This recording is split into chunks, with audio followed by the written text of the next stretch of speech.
मतलब टाइम डिवाइडेशन या मतलब समझ नहीं पा रहे थे, वे स्टडी किस प्रकार से करें। तो उनके लिए बहुत से मैसेजेस वगैरह आ रहे थे। तो हमने सोचा क्यों नहीं ऐसा किया जाए कि आप लोग किसी एक ऐसे व्यक्ति से या ऐसी शख्सियत से रूबरू कराया जाए जो मतलब क्या है पिछली भर्ती में लैब असिस्टेंट के पद पर चयनित हो।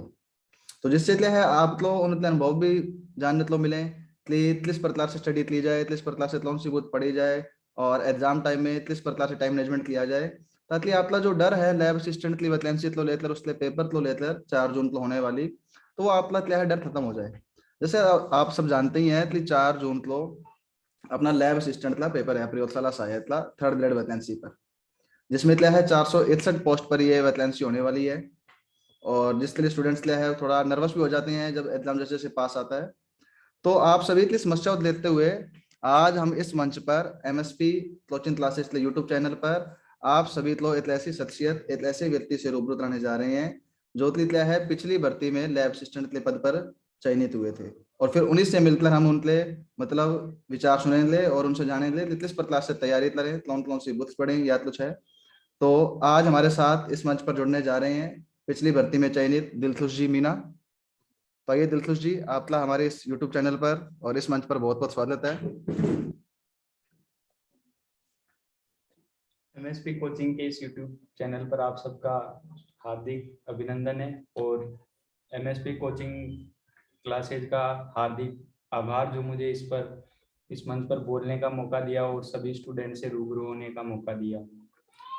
स्टूडेंट्स, जैसा कि आप सुन चुके हैं दिलखुश जी हमारे साथ जुड़ चुके हैं, और अब हम धीरे धीरे आपके सभी सवालों का जवाब इनसे जानेंगे कि किस प्रकार से तैयारी क्या है।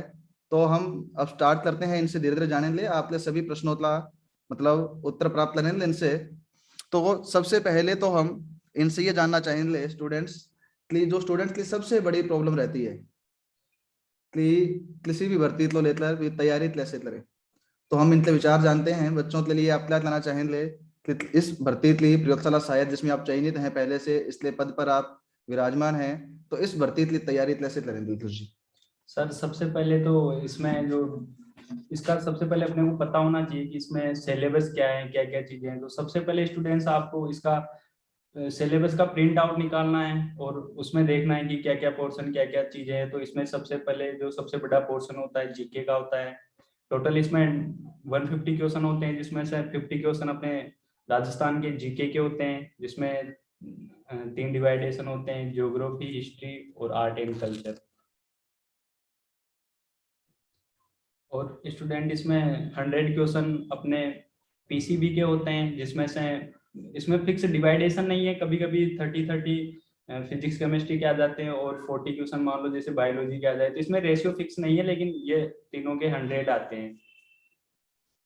ठीक है स्टूडेंट्स, जैसा कि अभी दिलखुश जी ने बताया कि किसी भी भर्ती की तैयारी करने से पहले सबसे इम्पोर्टेंट है उस भर्ती का सिलेबस अपने पास होना, और फिर अपने पास सिलेबस को अच्छे से पढ़ा होना कि सिलेबस में कौन कौन से टॉपिक हैं और किस प्रकार से उसका पिछली भर्ती का पेपर आया हुआ है। जैसे कि उन्होंने बताया कि लैब असिस्टेंट की भर्ती के मतलब पेपर में 150 क्वेश्चन आते हैं, जिसमें 50 क्वेश्चन आपके Rajasthan history, geography, art and culture के रहते हैं, और बाकी जो 100 क्वेश्चन है वो आपके फिजिक्स, केमिस्ट्री एंड बायोलॉजी के रहते हैं, जिनका भी फिक्स डिविडेशन कोई भी मतलब नहीं किया हुआ है। तो अब इस हम दिलखुश से जाने ले कि जो मेन इसमें है 4 पोर्शन होते हैं। हिस्ट्री है मतलब राजस्थान की history, geography, art and culture, physics, chemistry, biology. तो इन सब को कहाँ से पढ़े, इनके लिए कौन सी बुक्स, कौन से नोट्स या कौन सी कोचिंग ज्वाइन करें? तो बताइए दिलखुश जी बच्चों को कि किस प्रकार की बुक्स या कौन सी बुक्स आपने पढ़ी थी? सर अकॉर्डिंग टू मी जो सेल्फ स्टडी कर रहे हैं ज्यादातर स्टूडेंट्स, तो उन्हें मेरे हिसाब से 4 महीने ही बाकी हैं वैकेंसी के। एग्जाम डेट दे दी अधीनस्थ बोर्ड ने, तो सेल्फ स्टडी ज्यादा इंपॉर्टेंट है। और मैंने भी इसमें सेल्फ स्टडी की थी, कोई कोचिंग वगैरह नहीं ली थी। तो आप इसमें क्या करें, जैसे अपना फिजिक्स केमिस्ट्री है तो इसके लिए मैं आपको प्रेफर करूंगा कि आप एनसीईआरटी 11th-12th की एनसीईआरटी में से इनके जो सिलेबस में जो टॉपिक दे रखे हैं ना, ये सेम टू सेम आपको एनसीईआरटी में मिल जाएंगे। तो फिजिक्स, केमिस्ट्री और बायोलॉजी तीनों आप एनसीईआरटी से पढ़िए। और जो जीके है इसके लिए एक आप रेफरेंस बुक ले लीजिए कोई, जैसे इसमें ज्यादा बड़ी बुक नहीं लेनी, जैसे पनोरमा और लक्ष्य जैसी आपको नहीं लेनी है। इसमें एक छोटी बुक लेनी है जिसमें आपका तीनों आ जाए, ज्योग्राफी, हिस्ट्री और आर्ट एंड कल्चर, और इसका मल्टीपल रिवीजन हो सके। एक ऐसी बुक चुन लीजिए जैसे कोई सिकवाल की ले लीजिए, या मैंने तो इसके लिए आरबीडी पब्लिकेशन की एक बुक आती है डॉक्टर राजेंद्र सिंह राठौड़ की, तो उसमें से लगभग आपके 40+ क्वेश्चन बैठ जाएंगे एग्जाम में, तो आप वो भी पढ़ सकते हैं राजस्थान जीके के लिए। और फिजिक्स केमिस्ट्री के लिए आप 11th-12th के अगर किसी आपके जानकार के या खुद के अगर नोट्स पढ़े हो तो आप उसमें से ये सिलेबस में से टॉपिक मिलान करके सीधे पढ़ सकते हैं उनको।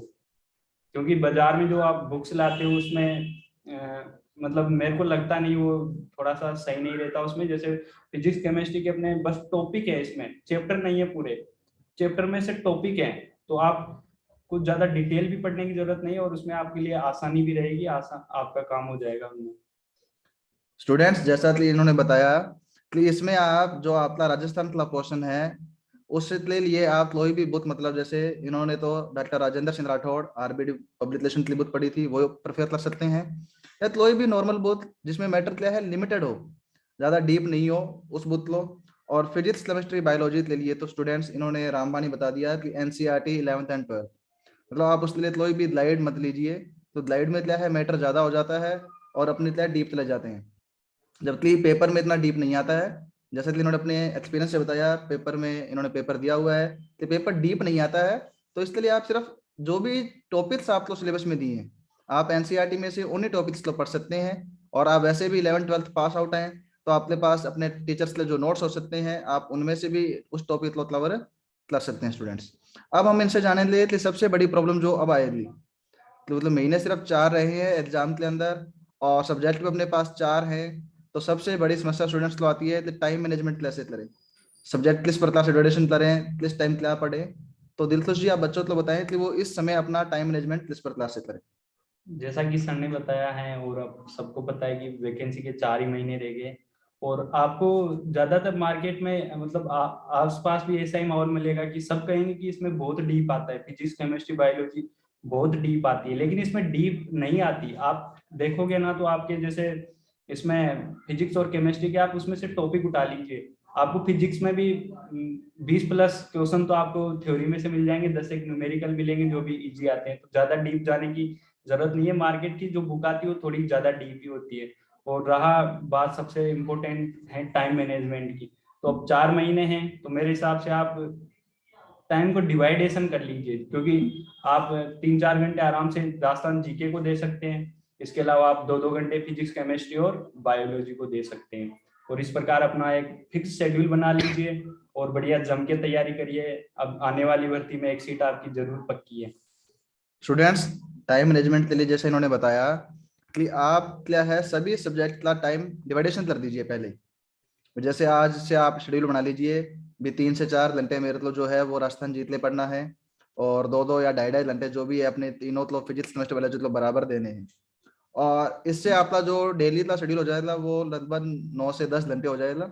और उसके बाद अब एग्जाम पास में है तो स्टूडेंट्स आप क्या है 1 या 2 आवर अपनी किसी भी टेस्ट सीरीज को भी दे सकते हैं।